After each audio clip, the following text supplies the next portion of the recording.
Agustus 2025, Zelensky tiba di Gedung Putih membawa PowerPoint. Judul presentasinya?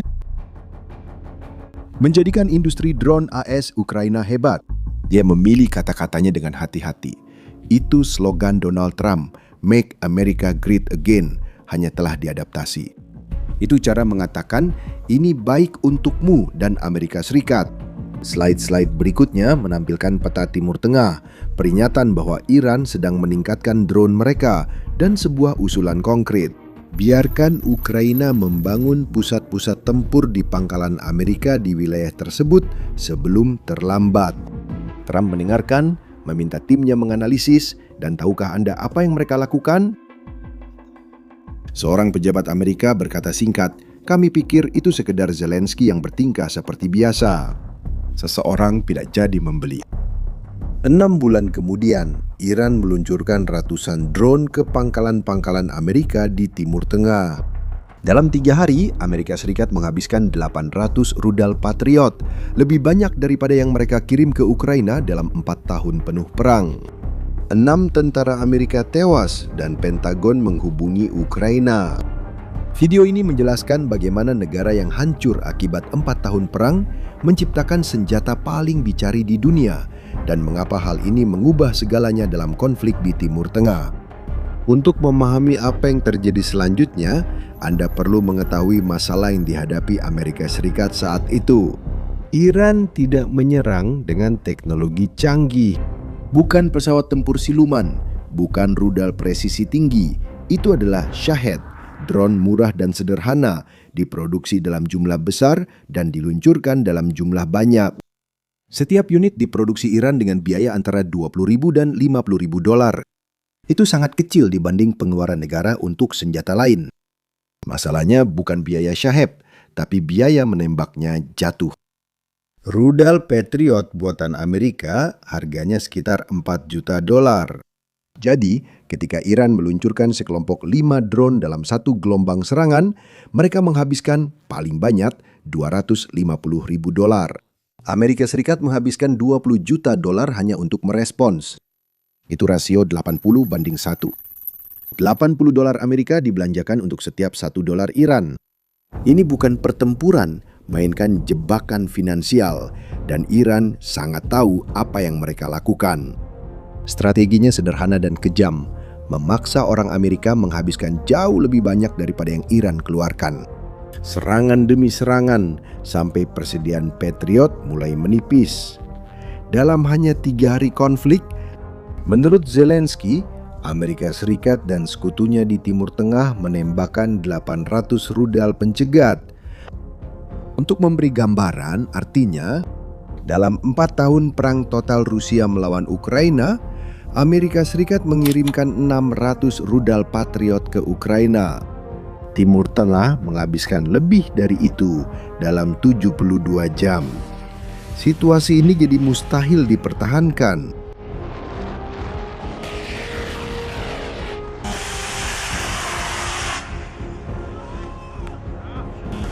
Dan pada saat itulah Pentagon teringat pada presentasi yang pernah mereka abaikan sekitar 6 bulan sebelumnya.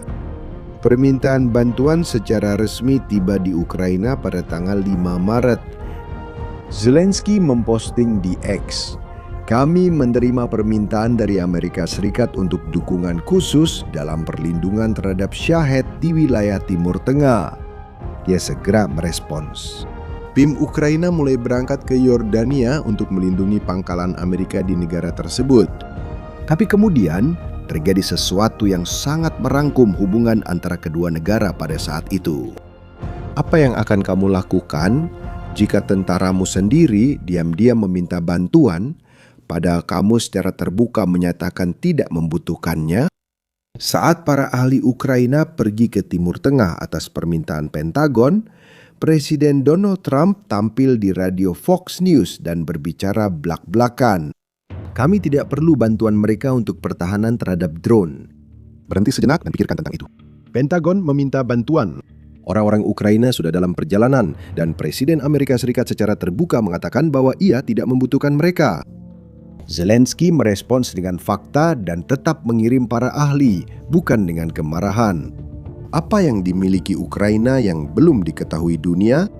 Bagaimana negara yang hancur akibat 4 tahun perang bisa tiba-tiba jadi referensi militer utama dalam pertahanan anti-drone? Jawabannya punya nama dan harganya $2.000. Saya sedang membicarakan tentang Sting. Reuters menyebut drone itu seperti lampu lava bersayap, terbang dengan suara melengking yang menakutkan. Itu adalah deskripsi yang akurat.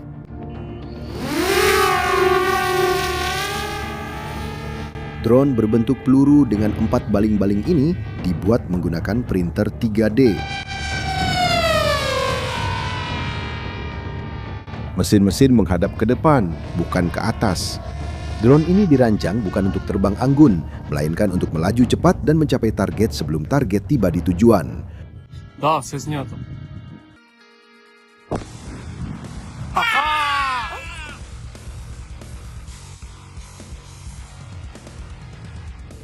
Sting dapat mencapai kecepatan 280 km per jam, memiliki jangkauan hingga 37 km tergantung variannya, dan dapat beroperasi di ketinggian lebih dari 3 km.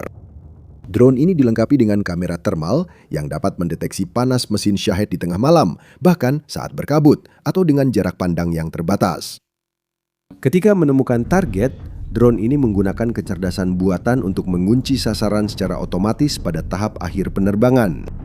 Operator dapat menghancurkannya dengan benturan langsung atau meledakkannya pada saat yang tepat. Muatan peledaknya seberat 500 gram, cukup kecil untuk menjaga biaya tetap rendah dan cukup besar untuk menghancurkan Shahed. Sekarang katakan padaku, menurutmu berapa biaya untuk menjatuhkan salah satu drone itu dengan solusi yang dikembangkan Ukraina?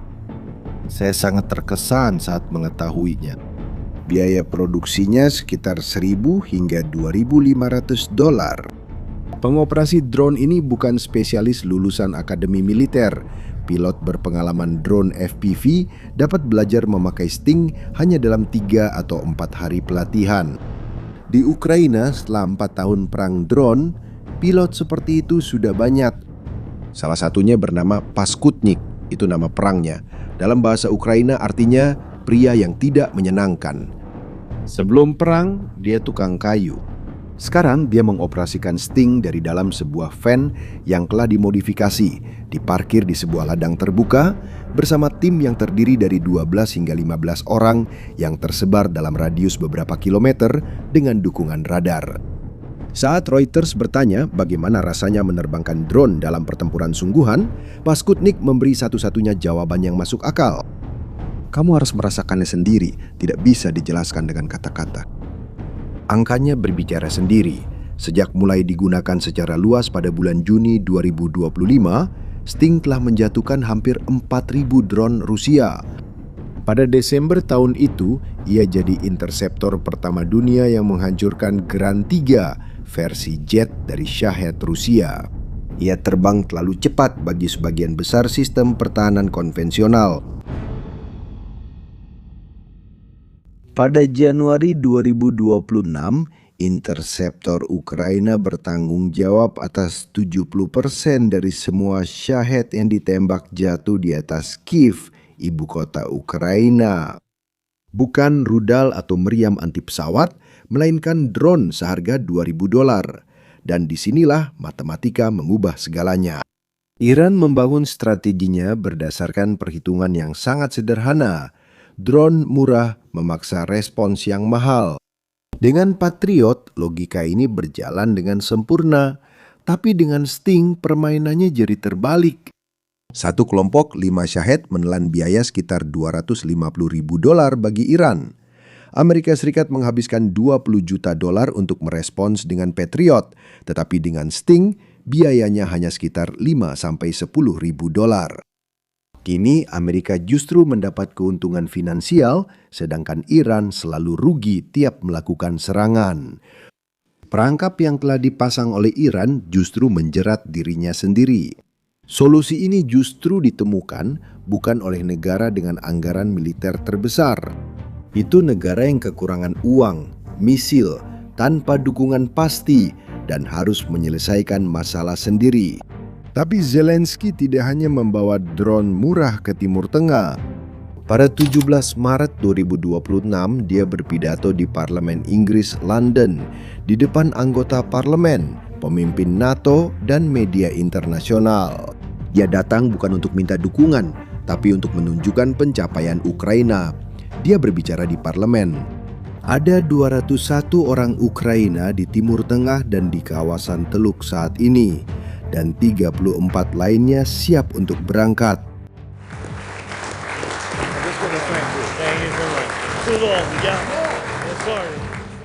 Para ahli ini sudah berada di Uni Emirat Arab, di Qatar, di Arab Saudi, dan sedang dalam perjalanan ke Kuwait.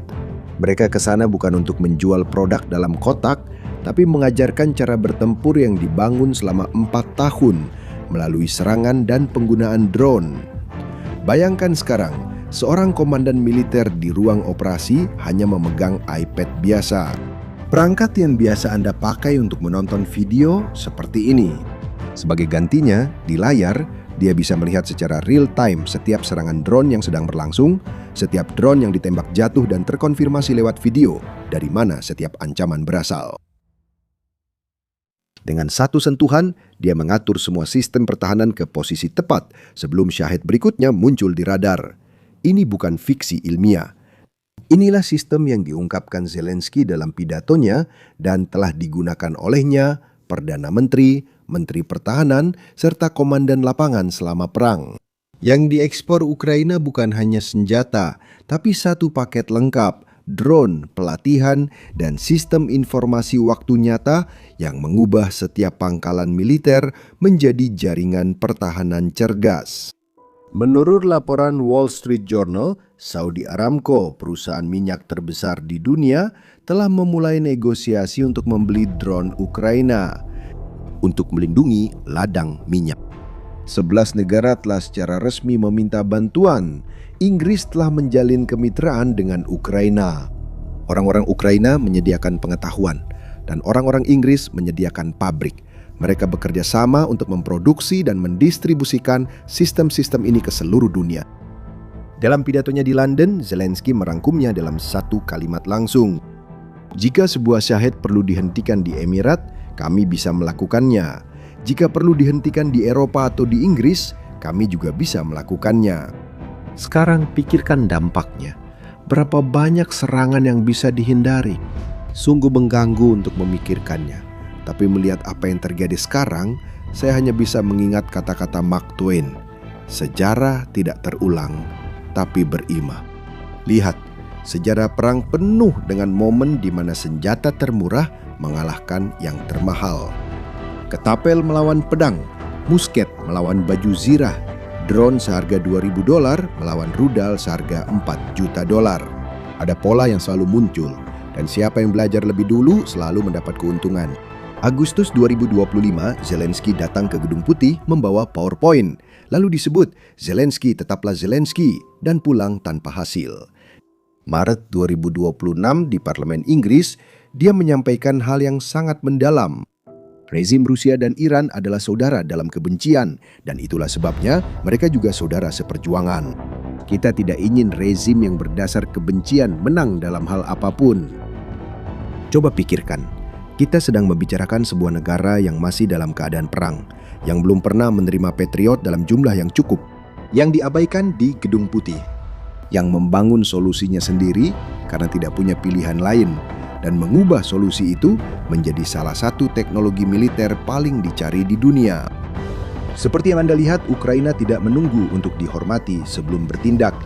Ukraina bertindak dan seluruh dunia sedang belajar dari hal itu. Saya ingin tahu pendapat Anda. Apakah Anda yakin jika ISS menerima usulan Zelensky pada Agustus 2025, konflik Timur Tengah akan berubah arah? Tinggalkan pendapat Anda di kolom komentar.